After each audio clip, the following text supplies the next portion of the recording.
Hi welcome back to another video. So మనం ఈరోజు వీడియోలో ఎవరైతే స్టూడెంట్గా ఇండియా నుంచి యూకే వస్తున్నారో సో వాళ్ళు రాగానే చేయవలసిన మూడు ముఖ్యమైన విషయాలు ఏంటంటే ఒకటి బీఆర్పీ కలెక్షన్. బీఆర్పీ అంటే మీకు ఒక ఐడెంటిటీ అండి. అది ఇక్కడ జాబ్ చేయాలన్నా, పార్ట్ టైం జాబ్ చేయాలన్నా, హౌస్ రెంట్ తీసుకోవాలన్నా అది మనం ఖచ్చితంగా వాళ్ళకి చూపించాలి. సో ఇది మీకు ఎప్పుడైతే వీసా స్టాంపు, పాస్పోర్ట్ మీకు ఎప్పుడైతే ఇంటికి వస్తుందో కొరియర్లో, సో దాంట్లోనే మీకు ఒక డాక్యుమెంట్ వస్తుందండి. ఒకవేళ అలా రాకపోతే మీకు ఖచ్చితంగా మెయిల్ వస్తుంది. సో దాంట్లో మెన్షన్ చేస్తారండి, ఎయిదర్ మీరు యూనివర్సిటీలో కలెక్ట్ చేసుకోవాలా, లేదంటే మీకు దగ్గర ఉన్న పోస్ట్ ఆఫీస్లో కలెక్ట్ చేసుకోవాలని. సో యూనివర్సిటీలో అయితే ఏం అవసరం లేదండి, డాక్యుమెంట్స్ మీరు వెళ్ళి కలెక్ట్ చేసుకోవచ్చు.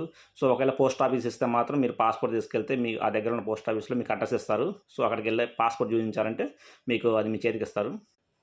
సో రెండవది ఎన్ఐ నెంబర్ అండి. సో మూడవది ఎన్హెచ్ఎస్.